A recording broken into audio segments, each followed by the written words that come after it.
right. Welcome to this Logic of English Prepositions class. If you're catching us on the replay, then say hi in the comments and you can catch us next time.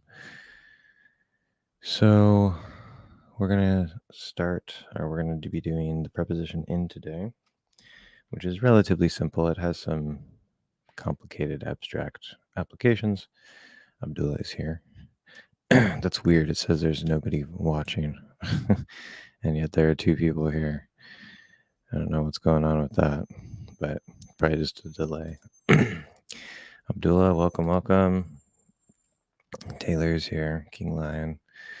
Mr. Pretzel is also here. Nice to see you again. We're going to wait till we get a few people in here. I guess it's not telling me, so I won't know unless you comment. Did you just call me nobody? No, I said Abdullah is here.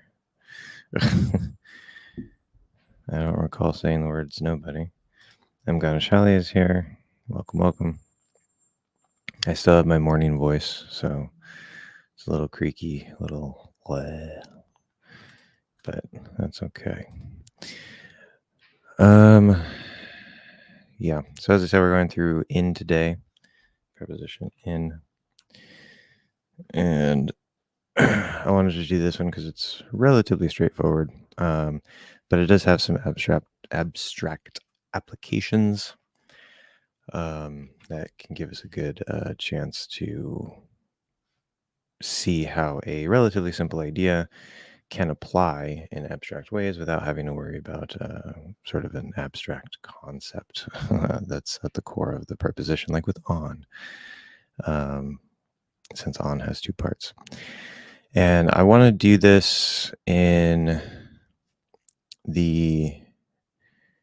I don't know if we'll have time for it, but I want to do it in the way that I laid it out in the book and that I do in the class structure when I was giving the classes for it, because that seems to be a very effective way. It says nobody is what? Oh, I see. Well, then I didn't call you nobody. The stream called you nobody because it said up in the upper left corner, it says live, and then it tells me how many minutes I've been going, and then it has a little I for viewers, and it said 0, but you said hi. So it said you weren't watching. So yes, I guess you are nobody. But now it's showing me there are numbers, and so you magically became somebody. You have been granted existence by the technology. Yeah, what a rude stream. I know, right? Okay, so I think we have enough people here.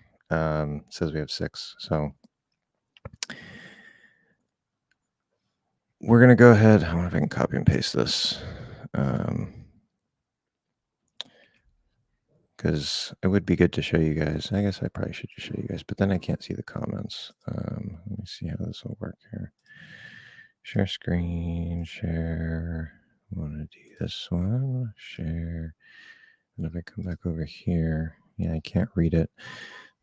Okay, so what we'll do is we'll go through the group and then I'll switch back over to see if there are comments. But basically, why would you do that? Why would you reload yourself when I clicked on you?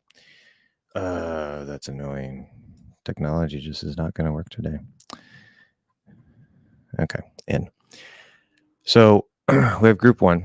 The way that I did this when I was trying to find the core idea of the prepositions of each one, I went through the dictionary. I actually went through 2 different dictionaries. One was, I think, the Cambridge Dictionary, and then the other one was, I think, dictionary.com. And I was just looking for as many possible dictionary definitions that I could find, different meanings, different, subtleties, whatever.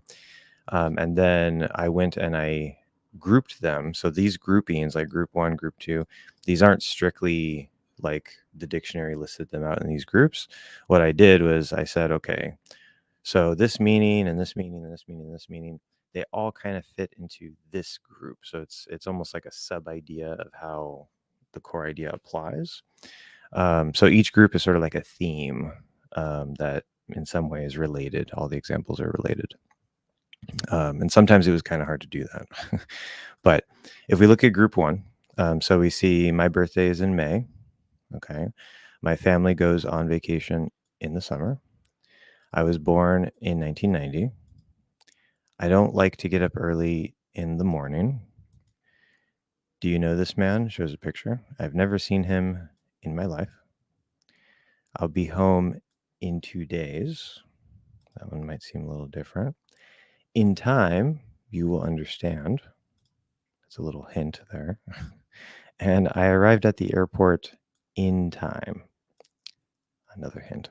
So, what does the word in mean in this group? Okay. Now, we don't have the core idea yet, right? We're going to look at the core idea in a second because as we go through each group, we're going to sort of think of what the core idea is or what the core idea for this group is, then look at the core idea and see how it explains that group. Let me check the comments here really quick. Nothing. Okay, good. You guys are very attentive. So in this group, I mean, you can always leave comments depending on what you think the group might mean. But obviously, I think it's pretty obvious this is time, right? The last two examples are very specifically, they say time, morning is time, summer is time, et cetera, et cetera, et cetera. So this group is about time. Now, what is the core idea? The core idea is a container. In is very simple like this. In is a one-way preposition, which again means that it will always apply with the flow of the sentence. It doesn't apply to the thing behind it, which sometimes happens with some prepositions. We're not going to worry about the explanation here because we're going to see that as we go. Etymology notes. We'll come back to that. That can be useful. But so we know it's a container. Okay, and we're talking about time. So it is a container of time. Right, so a little abstract, right? It's not a physical container. I'm actually not sure why I made this one group one instead of the next one because that's more physical, but it's fine. They're both basic, time and space, right? Those are usually the two basic categories that we work with because we live in 3 dimensions and that's just how reality works. So I talked before about how we have like at on in where we get like very specific, bigger. So at 9 o'clock on Monday in September, in May. Okay. So time can be some sort of container. So May is a month. It's a big enough piece of time that, yeah, you can be inside of it. Okay. That should be pretty easy to understand. My family goes on vacation in the summer. So when we have a season is even bigger than a month, right? So of course it's going to be in because anything once you reach in, it's just in. Now it depends on exactly what you're talking about and how you want to describe things. If you're talking about the length of something, you say for a year, but that's talking about the duration, not talking about it as a container. So context is important. How you want to talk about it is important. But if we're just talking about that container, right, on vacation, when? In the summer. Here you could also say during the summer. But in is the basic option there. I was born in 1990. So again, a month, a season, a year. It's a larger container of time. Okay. See if we have any comments. We're listening. Well, yeah. Is it okay to call a certain singer a fascist? Is it against the rules? Well, I mean, in my stream, I'm going to say yes, because I actually probably shouldn't have said that word. It's going to trigger the algorithm. But yeah, leave Taylor alone. Jeez. Even if it's lighthearted, like I get it going back and forth, but that's a bit strong. Okay.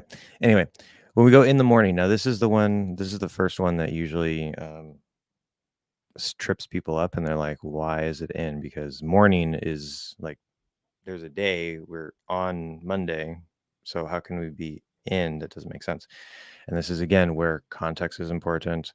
The relationships between things become important. So if we look at a day, right, 24 hours, so day and night. Okay.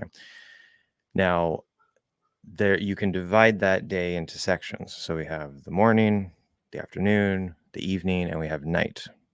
Okay, and there's a special thing with night. Morning, afternoon, and evening are containers. That's how they're treated in English. Do they have to be objectively? No, but that's how English treats them.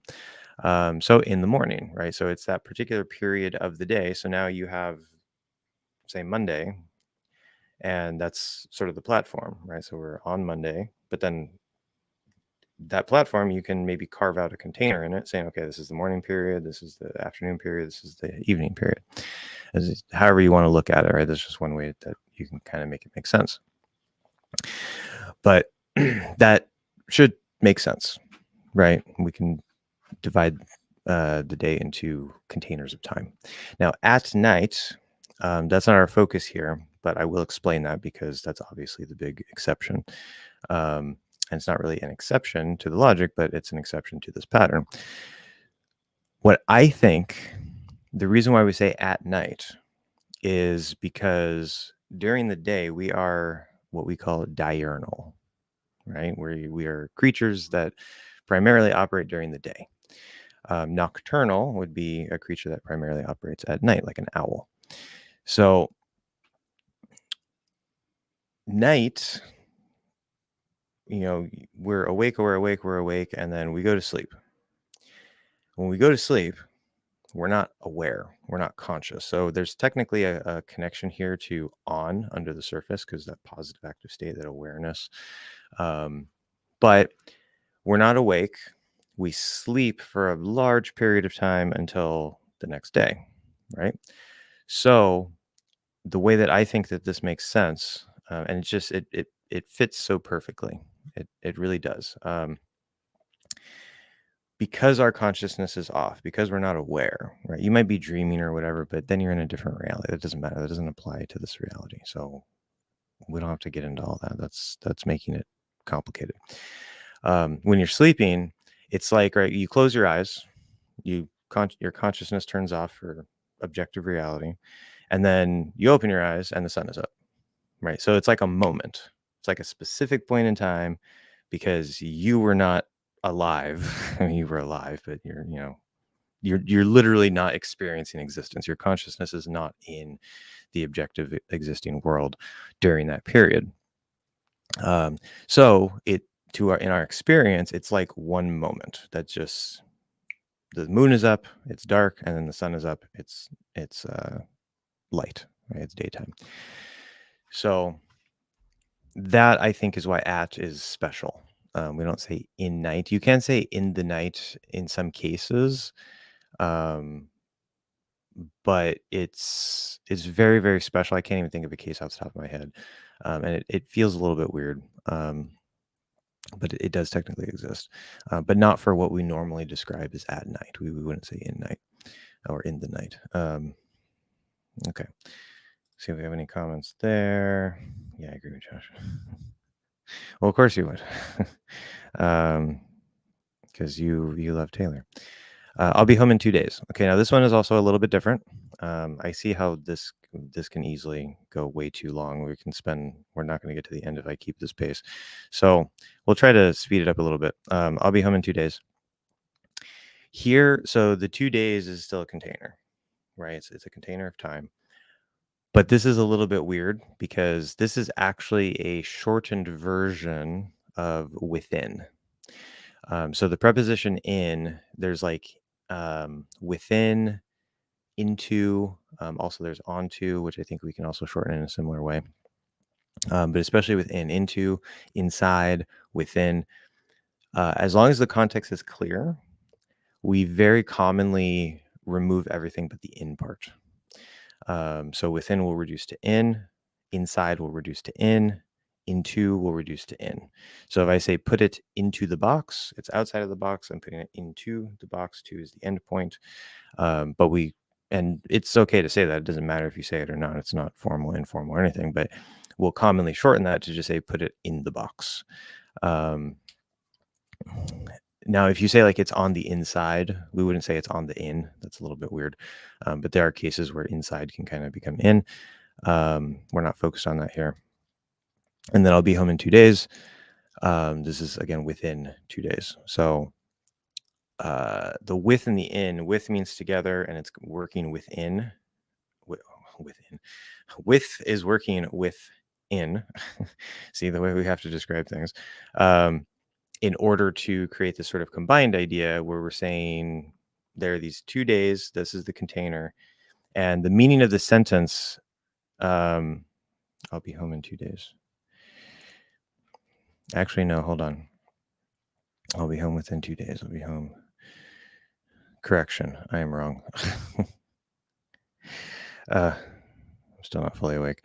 Okay, if you say within 2 days, that means that it could be the first day, the second day, whatever, but no later than 2 days. If you say in 2 days, that's actually the end of the container. I'm pretty sure we can still reduce within to in if the context is clear, but I just realized that might not be clear. So you might have to specify.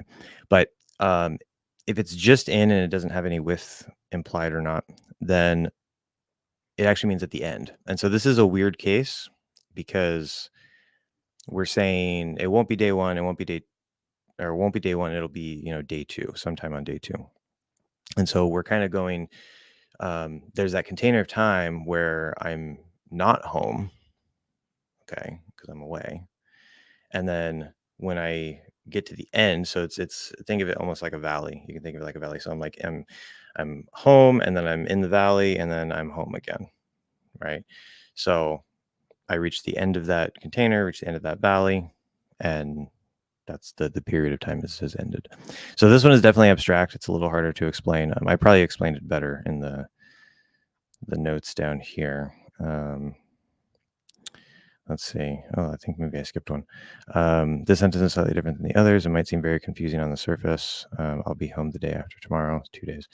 I tried to really painstakingly just explain everything because I wanted the lowest possible level to understand the book. I'll arrive on that day. This does not mean that I will arrive sometime inside that period of time. Again, with could possibly be implied if the context is clear, but if you want to talk about something happening inside that period of time, we say within 2 days. Okay, so why do we use the preposition in if it happens on that day? Good question. It's because we're thinking of it as a period of time, which is a container, not a surface or platform. This makes more sense if we increase the amount of time. I'll be home in a week. We can assume this means in 7 days, but it might be more or less. I'll be home in a month. Yeah, that's right. So if we're just talking about a small container, it might seem kind of weird. Like, okay, now I have to go to the end of the container. You're just stretching things. But if we make the container bigger, then like in 7 days, in a month, in a year, we don't know the exact day, right? So it could be more or less, but it's going to be somewhere around that time. So technically, it's kind of like the container is at the end of that period. Because we're just saying, like, I'm not saying I'll be home at 9 o'clock on May 29th of 2025. That would be a very specific time. So it's a little abstract, but it makes more sense if you zoom out. So I did explain that well, I think. Yes, I missed this one. In my life, obviously, that's pretty easy, right? This is just like summer 1990. In my life is a period of time while I'm living, and then in that period of time, I have never seen this man before, so I don't have that experience. Okay, that one's pretty easy. In time, you will understand. So this is literally in time. So usually this is something someone older says to someone younger, and it's like, oh, you're inexperienced, you don't understand how things work, blah blah blah. And so the person is upset, and so you say, well, in time you'll understand. So at some point later in the future, when you're a little older, you're a little wiser, you experience life more, then that understanding, you'll be like, oh, okay, that's why he told me this, blah blah blah blah blah. So it's literally in time, in the stream of time, right? Time is a container, and at some point in that container, in that stream of time, the understanding will occur. I arrived at the airport in time. So there's in time and on time. And this is another really, really good, interesting one that I think is going to help a lot of people. It's a little gem to pull out here. Download the PDF, increase the size. Oh yeah, I forgot the size. Sorry, I can make this bigger. You should have said something earlier. By the way, if you guys don't know how to do that, if you're on a browser, you hold Control and you scroll your mouse wheel, it'll change the size. So, good point. Thank you. But in my defense, you didn't say anything earlier, so yeah, actually, I can kind of read it here now when I'm over on the stream side. I'll just have to go back to scroll it. It works for both of us. Okay, so I arrived at the airport in time. What does this mean? It's a good question. What does it mean? Well, it means I just cannot speak at all, and apparently my Wi-Fi is low. I'm getting an Ethernet cord today, so I can plug in directly, so I won't have any more internet issues. So hopefully you guys still hear me well and everything. It looks like it fixed itself. Okay. I arrived at the airport in time. If we say in time, let's actually do on time first. If we say on time, then you are not late. That's what that means. Okay. So you must be on time for the meeting or to the meeting. Either way can work. So the reason why that works is because let's say the meeting starts at 9 o'clock. Okay. Actually, let's change it to a plane because that's what I use for in. It works better at airport, right? So let's say the plane is going to leave at 9 o'clock. Okay. So you need to get to the airport and get on the plane by that time, right? No later than that time. Otherwise, the plane leaves and you're stuck. So if you arrive on time, that means that you arrive. It's almost like it's not literally specifically on that point, but the reason why it works is because there's at that point in time on a timeline, and then you can arrive on that point in time, like a platform, right? We can change that point into a platform, and then that's when the plane leaves. So on time just means you're not late. Okay, so you managed to get onto the platform in time before the plane leaves. So you are on time. So this can be confusing because there's a subtle difference in meaning between on time and in time, but when we're describing them, we might use one or the other to describe them.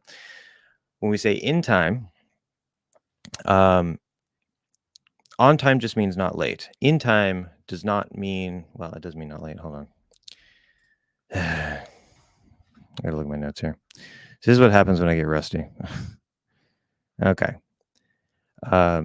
So I arrived at the airport on time. That was earlier in the book. Okay. And we know that this means not late, as I said. Okay. So what does the phrase in time mean? It means not too late. There we go. That's right. Now I remember. So there's a subtle difference there. There's a difference between not late and not too late. Okay. Something that's going to happen if I don't arrive in time, then that thing will happen and there will be a negative result. Let's say the plane is supposed to leave at 5. If it leaves at that time, then it leaves on time. So the plane is on time. It's not late. It's leaving the time that it's supposed to leave. If there's some problem that causes it not to leave at 5, then it doesn't leave on time. So that point in time, it's supposed to leave, and then it doesn't leave. Time continues passing. It didn't leave. It's not on the proper time to leave. Okay. Also, if the plane leaves on time, I have to be there on time so that I can get on the plane. So it all works. We all have to line up on that one point in time, and then I can get on the plane and the plane can leave. On time for me in this context would maybe be 4:30 because I have to get there before the plane actually leaves, right? So that would be the reality. But so that's the phrase on time. Now let's say that the plane is leaving at 5, and right now it's 4:50. So there's not much time left, right? I'm not at the airport yet. So I have to rush and do everything as fast as possible to get on the plane before it leaves. If I do everything I need to do and get on the plane, then I arrived in time. So in time means not too late. In other words, I didn't arrive too late because I was able to get on the plane before it left. I arrived later than I wanted to, which was 4:30. That would be, I would feel like I'm on time. I'm sort of on that platform and, ready for the plane to be able to leave when it's going to leave. But I still had enough time to get on the plane in this case. So very similar idea. But the key for in time is not too late. So when we're saying on time, we're looking at it as the platform. The point in time becomes a platform on which or at which something is supposed to happen. Okay. And if you get on that platform, you line up with that point in time when that thing is supposed to happen, the meeting starts, the plane takes off, whatever it is, then you are on time and everything is fine. Okay, and you can proceed forward with that event through the stream of time. If you are in time, then it implies that you're not late. So that's part of in time. But what we're specifically saying is not only are you not late, you're not too late. So again, this is kind of like in 2 days in a way where we have this container. So it's like 4 o'clock, 4:30, 4:50, 5 o'clock. As long as I get there within that container before the container ends, right, which would be say 9 o'clock or 5 o'clock or whatever it is, then I'm not late. I'm not too late. Okay. But if I arrive there at 5:05 and the plane has left, then not only am I not on time because I didn't get there on time, but I'm also not in time. Now, let's say this is how this makes some more sense. Okay, let's say that I'm not on time. I get there at 5:05. Okay, and the plane is supposed to leave at 5. Okay, but the plane has a delay, and it actually doesn't end up leaving until 5:10. So I think that I'm late. I'm not on time and the plane isn't on time. So we're both not on time.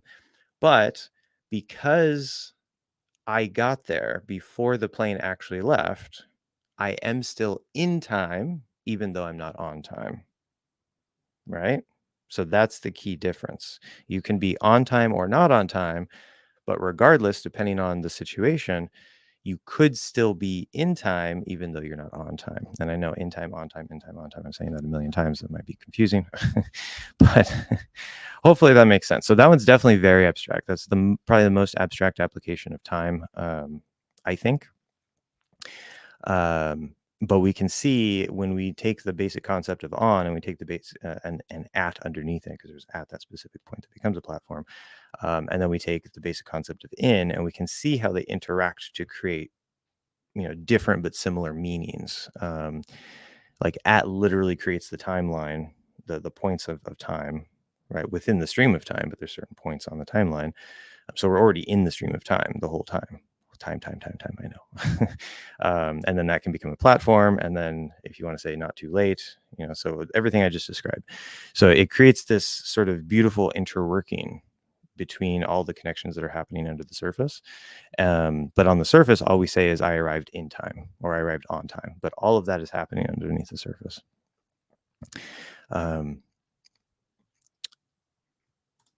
Okay, so we're going to have to let me zoom in a little bit. We're going to have to definitely speed it up because we're going to run out of time. We're not going to finish in time, right? This is actually a perfect example. We're not going to finish in time because we're going to run out of time. Put it on the box. Okay, so this one is pretty simple. We can run through this. Put it on the box. Put it in the box. I live in New York. I'm sitting in my car. There's a sign that's hanging in the window. Who's the old man that's in that picture? And Tom punched Alex in the face. This is all physical. Okay. Put it in the box. That's literally a container. So the most basic, simple idea of a physical container, a box of some sort, right? So, okay, that's pretty easy. Physical container. I live in New York. So we talked about, okay, at 123 Main Street, on Main Street. It's a platform that you can access the address from. And then in a neighborhood, in a city, in a state, in a country, et cetera, et cetera, et cetera. So it's a larger container of space. So we use it for cities or states. New York could be a city or a state. I'm sitting in my car. Okay. So earlier in the book, I talked about on a vehicle. And we're not going to go all into that. I have a video lesson on that, or it's in the video lesson for one of the on videos. But basically, when we say a car, if you say on my car, it sounds like you're on top of your car. But if you have a bus or a plane or a train, it's more a platform designed to move multiple things or people, even though it has a container shape around it. So we usually use on because that's the purpose of that vehicle. The purpose of a car is it is a personal transport. And so it's like a little box that you get in and you drive around. Okay. So we would naturally use in, and if you decide to use on, then you're going to be physically on top of it. So that's a little more abstract, but fairly simple to understand, I think. That's not too bad. There's a sign that's hanging in the window. We don't have to say this part. We say there's a sign in the window.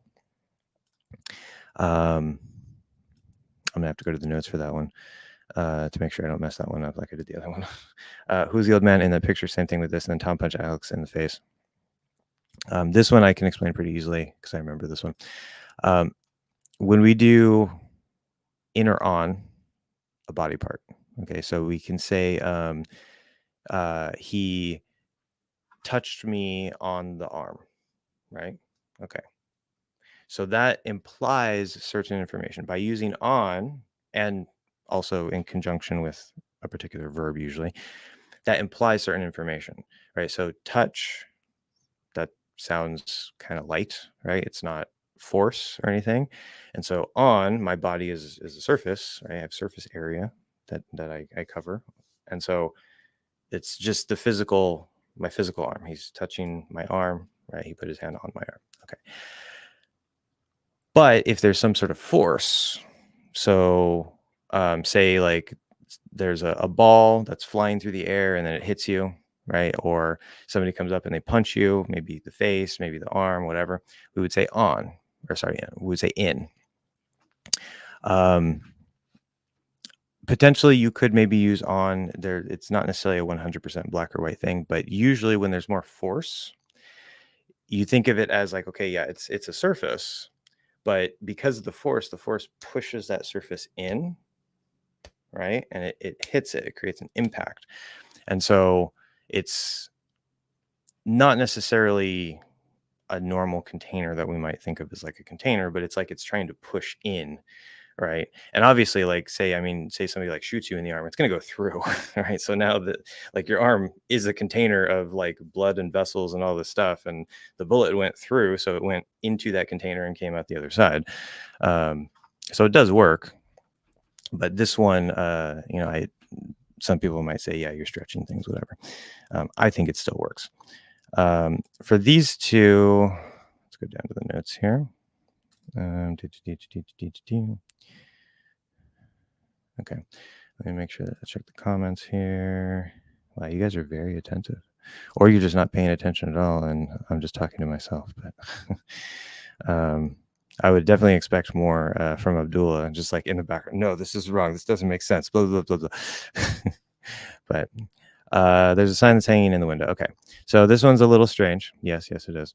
You might think that we would use the preposition on, right? Because window's a surface. You can put something on, just like we hang something on a wall. Okay, we don't hang something in a wall. That sounds like you're actually inside the wall itself. Then you can't see it. So if something is on a window, which is a surface, then you can use on. Okay, it is possible. For example, let's say that I'm painting the walls and some drops of paint land on the window. So we're looking at the window as a surface in that context. Context is important. Remember, the prepositions, they link things. They show the relationship between things. That's the purpose of the preposition. And so they actually help to create the context to some extent, but based on what the context is, will dictate usually what preposition we naturally use. So the context is very, very important. And there's multiple ways to look at something depending on how you're thinking about it or talking about it. Now, there's paint on the window, okay, because it landed on the window, and now there's paint on the window as a surface. It's not in the window because the window is glass. The paint didn't get into the glass. It just landed on the surface of the glass, right? Okay, but remember, we want to think of the context and the function of the word. See, I'm so brilliant. I didn't even know that was there. I anticipated my own sentence. So when and why do we say in the window? If you put something in the window, the purpose is to display it. The purpose is to display it. Okay, that's important. It's something that you want people to see. For example, maybe a business is looking for a new employee. Sorry, there's a loud vehicle outside. So they put a help wanted sign in the window. Okay. That way, anyone looking for a job will see and apply for the job. Now, the idea of a display can use both prepositions on and in, depending on what you want to say. Okay. So again, Many English learners have difficulty. Should I say on? Should I say in? There's a reason for that. There are cases where, depending on how you want to look at something, you might use on, you might use in. It's not always a one-to-one, like, oh, this object needs to use in. Okay. If there are items in the window so that they will attract customers, or if there's a precious diamond or painting in a museum, so you can think like a display case, right? We say that these things are on display. Okay, they're on display. We use on here because it displays like a special platform, even if it's on a wall. It doesn't matter where that display is. It could be in the window, it could be hanging on the wall.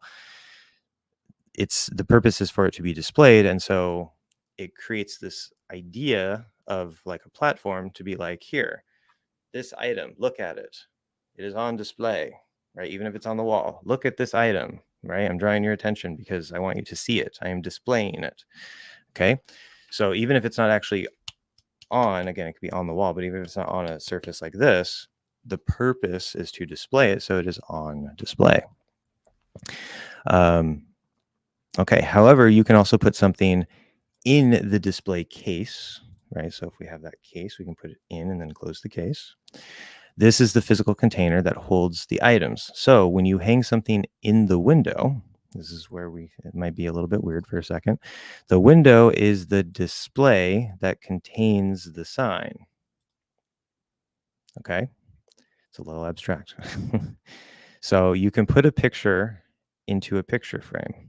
The purpose of a picture frame is to display the picture. Okay, so the picture is on display. After you put it in the frame, you can then put the picture frame on a table so that people will see it. Now the picture is on display, okay, because if it's in a picture frame but it's face down, it's not on display, it's just in the frame, right? But if it's, propped up so people can see it, now it's on display and in the frame. Even if the idea of a platform doesn't seem to work, we can definitely see that there's a positive or active state. So bit abstract, yes, but the key idea here is when you hang something in the window is the display that contains the sign. So we're getting a dual sort of thing here. The purpose is to display the sign, but the window is like the picture frame in a way. It sort of is the container holding the sign. Now it's not an actual container because it's not contained all the way around, but you can see if I hang it in the window, it's like, oh. So again, this is another one where people might say, oh, you're stretching, blah, blah, blah, blah, blah. I think it works. I don't see a problem with it. Okay, there's alternatives. There's a sign up in that window. We're not gonna worry about that. That just adds up to it. Who's the old man in that picture? Okay. This one, let me check if there's any comments here. No, you guys are good. So this one, I like this one. This one's interesting. So the logic of the preposition in touches the logic of the preposition of. So when I say touches, there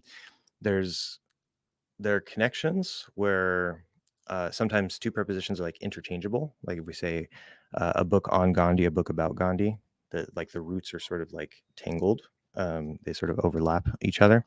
If they touch, what I mean by that, and in my terminology, is like we can see that there's some sort of connection, but they're not really interchangeable. They're just sort of like two, like an element of and an element of in the root system is sort of like, okay, there's some sort of connection there, but it's not like a direct deep connection. It's more just like, which I explained it better in the introduction, but hopefully that makes sense. Instead of the roots being tangled, they're just kind of like, oh, they sort of touch for a second in this particular case or context. So we can see that there's some sort of connection, but it's not like a deep, big connection. So earlier in the book, I said this is a picture of a dog, right? And we know that the dog is the content of the picture because of is content or part. See, this is why I lay things out in a particular order, because it became useful to use them to reference later. That's part of the reason.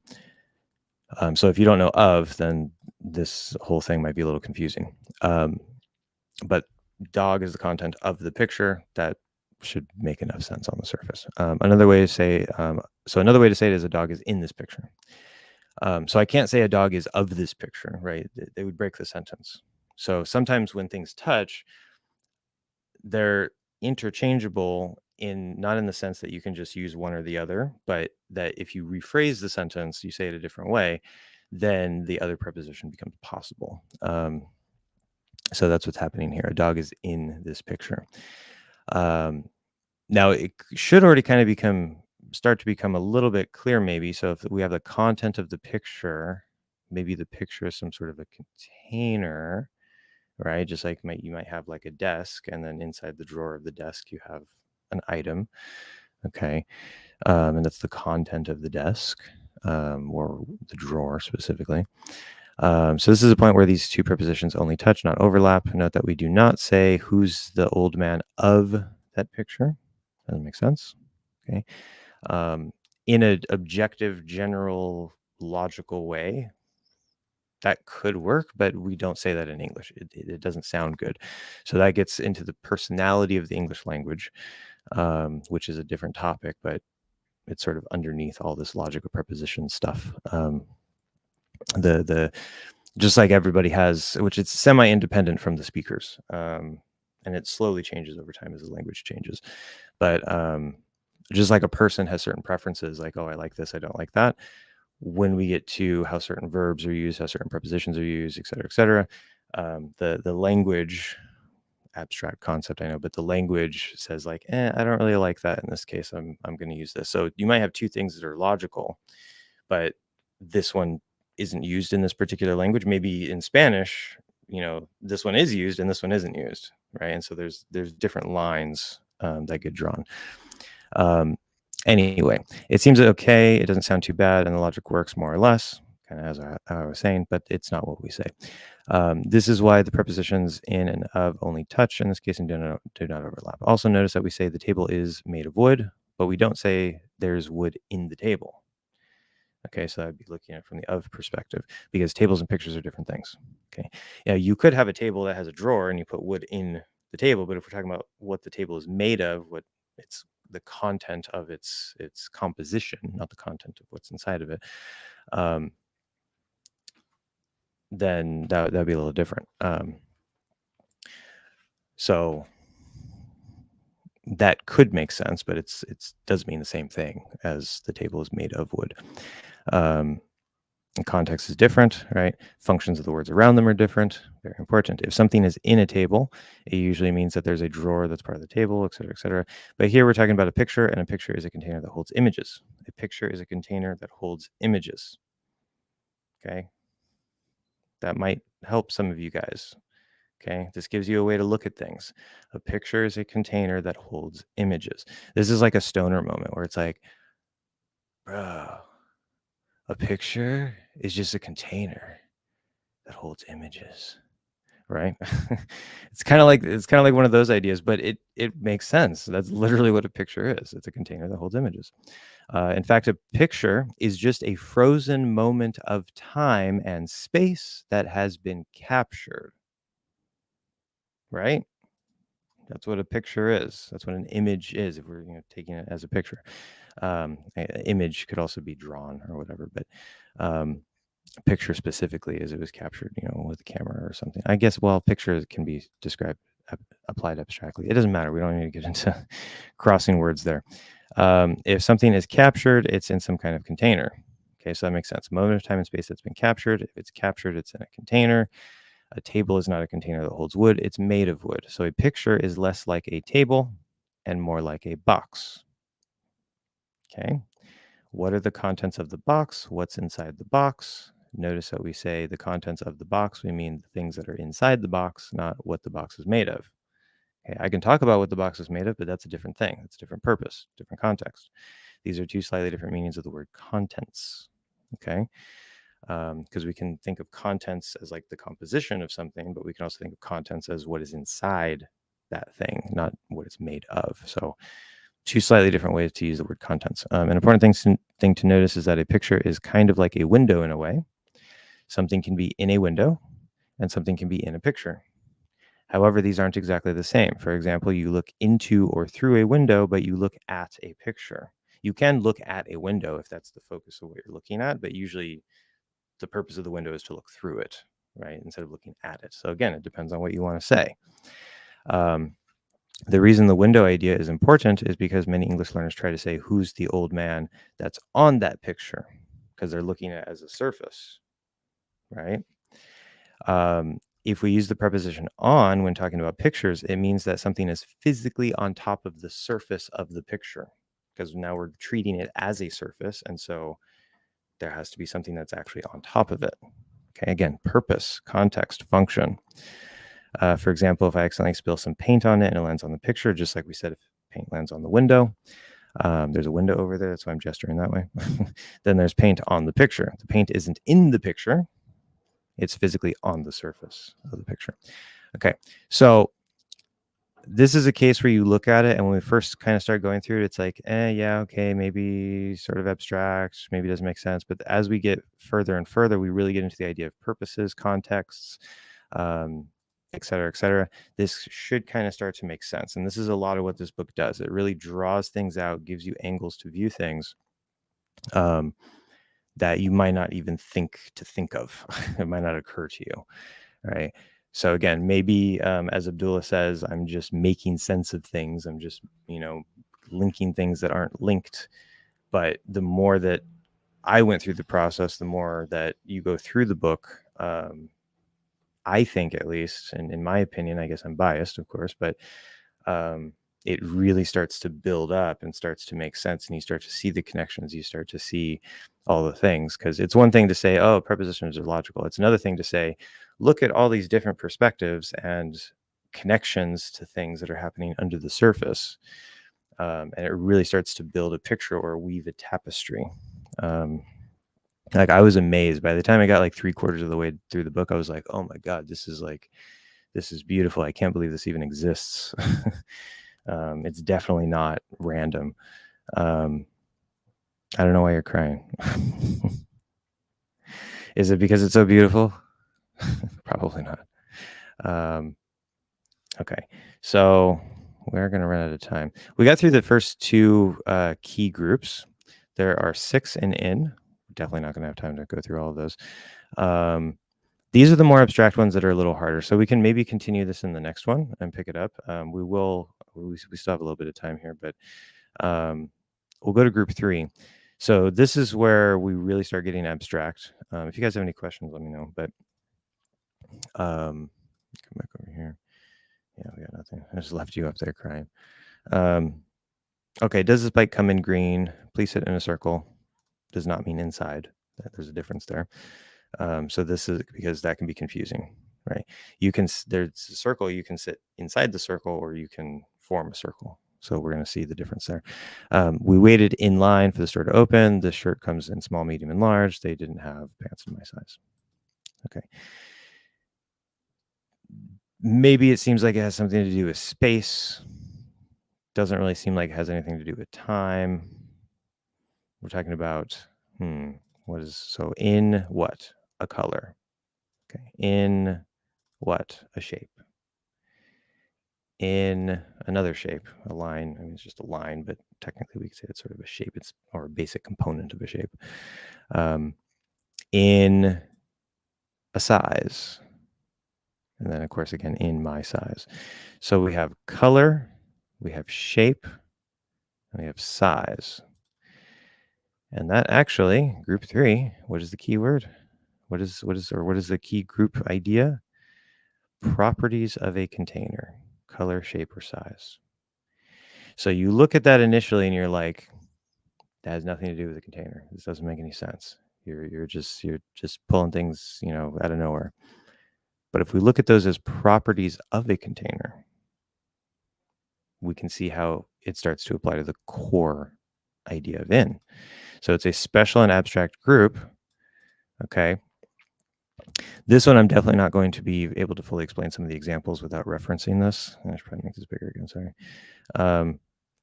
But when we say in green, there's a specific bike that I want, but I don't like the color of it. So I want to know if the store has the same bike, but that's green. Okay, green is the color of the container, not the container itself. The container is paint. So someone painted the bike. Is it green? Is it red? Is it blue? Okay. So when I say in green, I don't care that it's painted. Of course, it's going to be painted, right? It's the frame is wrapped in that paint. That's the container. But I can reference the color of the container because I'm not going to say does this bike come in paint, right? That also works. Does it come in paint? Does it come in, I don't know what else. I don't think there's really anything else, but does it come in paper? Right? Maybe there are people buy bikes that are wrapped in paper. That I would say, do you want it in paper or do you want it in paint? That would be a perfectly normal, natural, logical thing to say. Perfectly grammatical, nothing wrong with it. It's just weird because we don't wrap bikes in paint. So we look past the container because obviously it's painted. Like that's part of the bike. And then I can just reference the color directly. And so now I'm saying in green because I'm talking about the color of the container. So we sort of have like a two-step. We're bypassing the container itself and directly talking about the color, still using the same preposition. That's why it seems a little weird. But it's a property of the container. Okay. So yeah, another way we could say, does this bike come in green paint? So in paint, but we're specifying which color. So you can also look at it that way. Again, we're sort of skipping this part and just saying in green. Okay. There's another one. She's dressed in green. Okay. So we're talking about what color her clothes are, just like the color of the paint. Green is the color of the container, the clothes. So you can also say she's dressed in green clothes. Although this one is more likely, but this is a perfectly fine sentence. Now, we don't usually think of clothes as containers. So this is another point that might be tricky. Usually we say the clothes are on your body. So I have a hat on, I have a shirt on, I have pants on, I have shoes on. Okay, because they go, even if, right, with shoes, of course, my feet go into the shoe, but we still look, and this is sort of wrapping around my head, but we still look at it as I am placing it on, it's covering the surface of my body, right? That's the purpose. So it's, even though clothes could very logically be a container, the normal default way that we think about them is it's covering the surface of my body. So it's on the surface of my body. It just happens to wrap around it. So that's a good case where in or on, well, in is very, very logical there, but we tend to use on,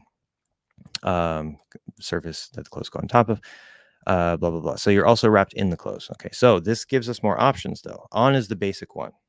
Okay. You just have to think, okay, it's a surface. I put the clothes on my body. It's a surface. But you can look at clothes in two ways: as containers that go around your body, or as things that you put on the surface of your body. It depends on what you're saying. You can't just say, I have a hat in my head. Okay. Because that would be different. That would mean it's inside my head. If I say I have a shirt in my body, see, now it sounds like it's inside my body. That's part of why we say on, even though it wraps around. Okay. Because it's actually the body is in the clothes. I wouldn't say my head is in a hat. You could, but we don't really say it that way. So again, it depends on the purpose. The normal purpose of describing what you're wearing, we use on. But depending on exactly what you want to say, like in green, dressed in green, we wouldn't say she's dressed on green. Right? That doesn't make any sense. So in English, both of these perspectives works, but it depends on the specific context. Also, the preposition on is much more common. A couple of more examples. So yeah, we don't tend to use in when we're talking about clothes because we don't reference the properties of the container necessarily. But you could say with this shirt, right? So he's dressed in a black shirt. He's dressed in a Slipknot shirt. Okay, you could say that. He's dressed in a Slipknot shirt. Or you say he's wearing a Slipknot shirt. There's no preposition at all there, right? So it depends on how you phrase it and how you're going to look at it. But the Slipknot shirt is on my body. I'm wearing it. So I have a Slipknot shirt on. The woman in the red dress is pretty, and I don't like the man in the black suit. So there's a couple more examples. Yeah, so you look good in that hat. That's another in. So obviously the hat isn't in my head. I'm not in the hat necessarily, but now it's sort of looking at it as it's part of my ensemble in a way. My head technically is inside the hat. So this is a phrase we have. The sentence doesn't use a color, but we can still use the idea in this case because we can look at it both ways. So this one is maybe a bit more abstract and seems to kind of break it. Maybe it does. I don't think it does. So we're looking at the hat like a container for your head because it's covering your head. But normally, again, we would say on. I have a hat on. We wouldn't say you look good on that hat. Now it sounds like I'm standing on the hat or I'm laying on the hat. So the hat becomes a surface if I use on. Oh yeah, when we talk about paint on the bike, we use the preposition on. The paint that's on this bike is green. So again, depends on how you're talking about it. This is because we put the paint on the surface of the bike. After the paint is on, it's wrapped. The surface is wrapped in that paint. We can say the bike is in green. So it works exactly like we were talking about with clothing. So that one can be a little tricky, a little abstract, a little confusing because there's in and on, and it's like, okay, whatever. But this is how English looks at things. Okay. Hopefully we can finish this group. Because of the smoking joke, it was funny. Yeah. Bro. A lot of similarity with the Russian language, to be honest. Interesting. Very interesting. Yeah, there's I noticed with Spanish there seems to be at least on the surface there's quite a bit of overlap, but there's also lots of cases like just like Spanish speakers have trouble deciding between in and on. Spanish just has n. And sometimes where we would say in or on, they don't even use n. They use a completely different preposition. But a lot of the time we have in on, they have n, and so they have the one word that they have to figure out how to use too. And then we going into Spanish, we usually just have to choose that one word. So it's kind of easier for English speakers learning Spanish. But yeah, I wouldn't be surprised if it's kind of similar to Russian. But you can also, as I'm explaining this to you guys, right? Like one of you is an Arabic speaker, one is a Russian speaker. Maybe there's somebody watching who's a Japanese speaker, somebody who's a Spanish speaker, et cetera, et cetera.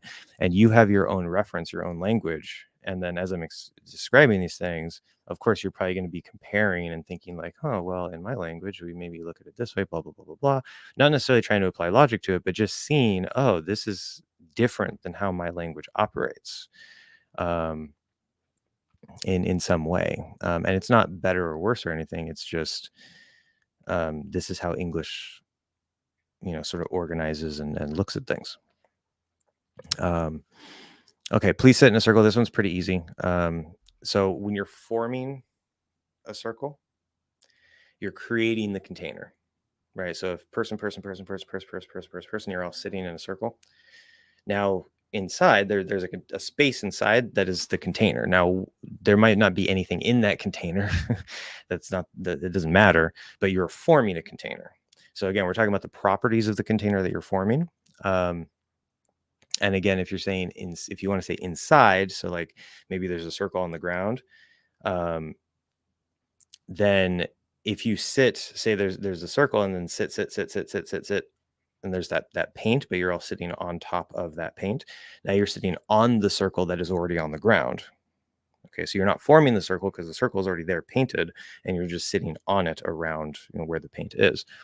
But whether it's a painted circle that you are inside, now that means inside, or a circle that people form by sitting in a circle, and then something is inside that, there's a difference. This is a case where you can't reduce inside to in. Okay, because it would be a completely different meaning. So that one's pretty easy. There might be some, you can also think of it as sit in the shape of a circle. So just like we're dropping paint, right, in green paint, we're kind of dropping the shape of, because that's implied. A circle is a shape. So in the shape of, in the form of, et cetera, et cetera. Abstract, again, yes, but okay. Please form a circle. That's another way to say it. Please make a circle. So again, you're forming that container. You're making that container. Okay. And then that's part of the property of it. So we waited in line for the store to open. Again, in line, it's just a line, but it's the same basic idea. It's the shape of just a line. I know a lot of people are gonna say a line isn't a shape, it's just a line, but it's part of a shape. It is the basic structural unit of a shape, and then you can put four of them together to make a square. Who cares? But that line, then if you have person standing, obviously that's a little container, because there's, say, 5 people and they're in order. They're in a sequential line, one behind the other. So even if you don't want to look at strictly as a shape, English looks at a line as a container, and then whoever is in that container is in the line. So I might be standing over here, right? Or common example, say you go to a store, you go to like 7-Eleven or something, a convenience store, and maybe you're just sort of standing off to the side, but you're near the front, but like maybe you're like checking your phone for something or whatever, and there's people in line. And then this person, they say, okay, this person is done. They bought their stuff, and then this person is ready to move up. But then they see you, and they don't want to be rude because they see you standing there. Maybe you were actually in line coming from a different place, and so they say, oh, are you in line, right? Because that person's gone, now you can go. And then but you're just on your phone. You're like, oh no, I'm not in line. Okay, so I'm not part of that container, right? I'm outside of that container.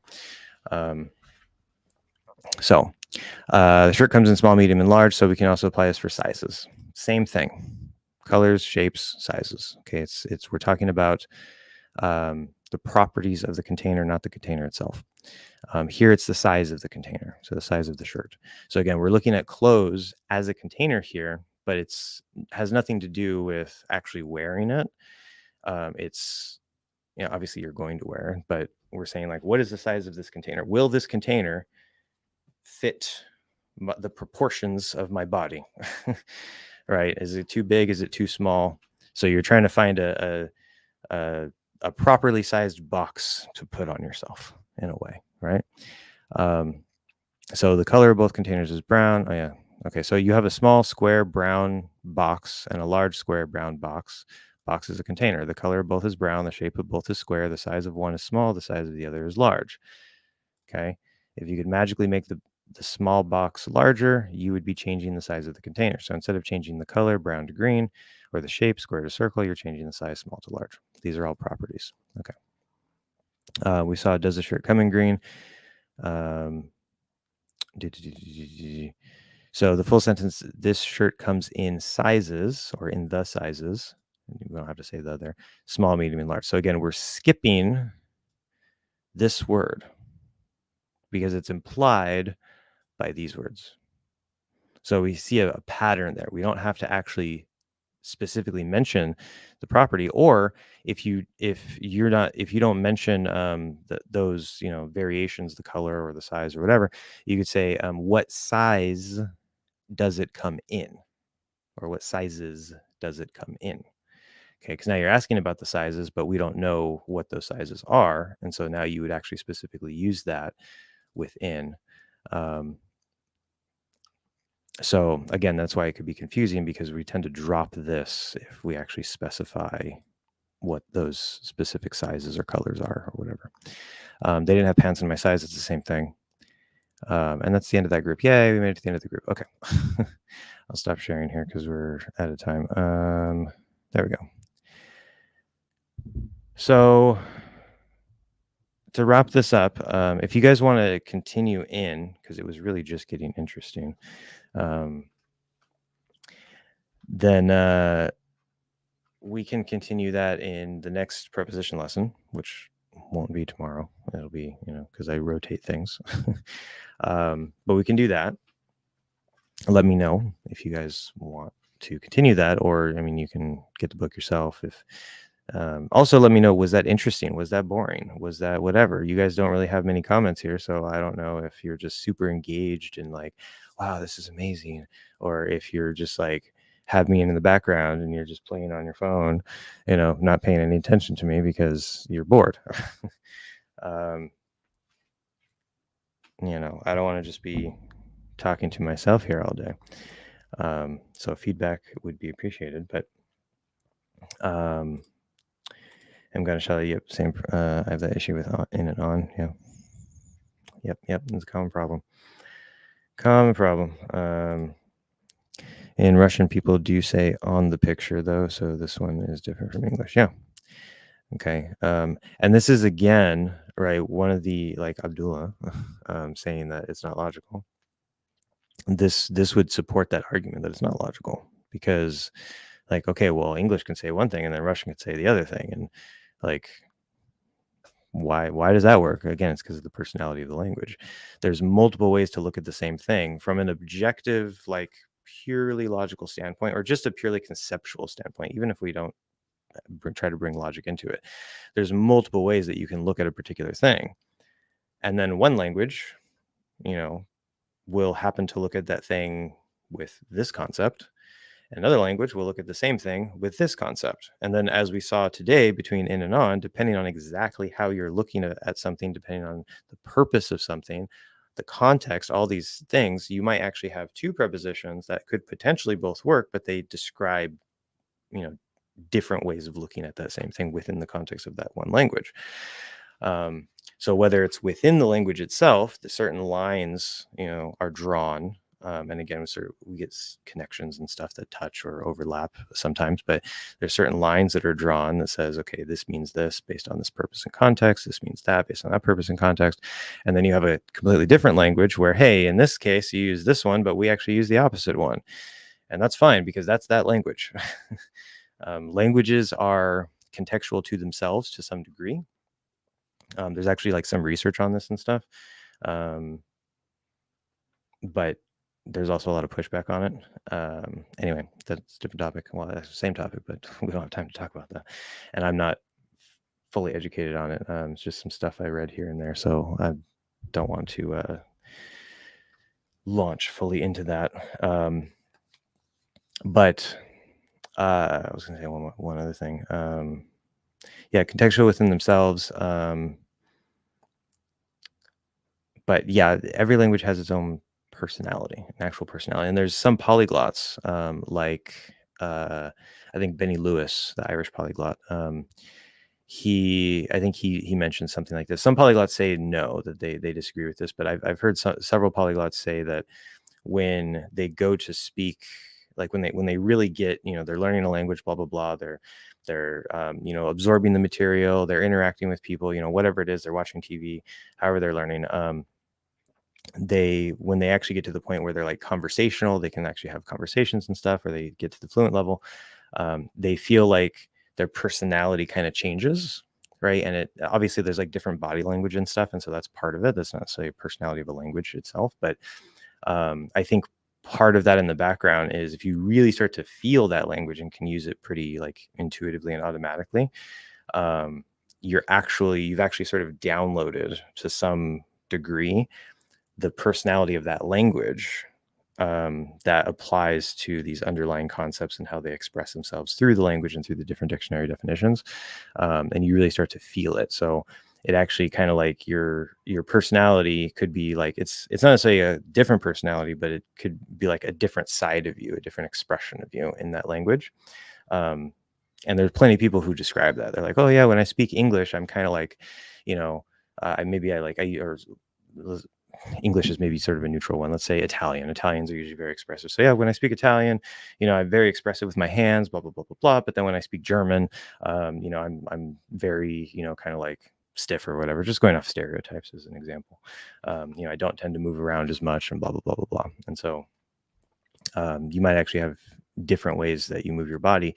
And that's not just body language of the language itself, because like English, there's plenty of people who speak with their hands like me, and then there are plenty of people who don't really speak with their hands, right? So there's always going to be variation within that, but we can say stereotypically overall, maybe I tend in this language to move more this way, or speak more this way. Maybe I'm more animated in a particular language. In another language, maybe I'm more controlled and whatever. And that's just how I speak that language. Not that it's right or wrong. It's just how I speak that language because of sort of how it feels and what I've noticed from at least some models, some people, whatever. Anyway, doesn't matter. It's a very abstract concept. Let's continue. It's interesting. Okay, so that's a good note. It was interesting. Okay, good stuff. That was very helpful. Awesome. Cole, I don't think I've seen you here before, so welcome. And you seem, I don't know if sometimes I get natives that drop in. I'm always confused why. I don't know if Cole is I don't know if that's a name in other languages too, but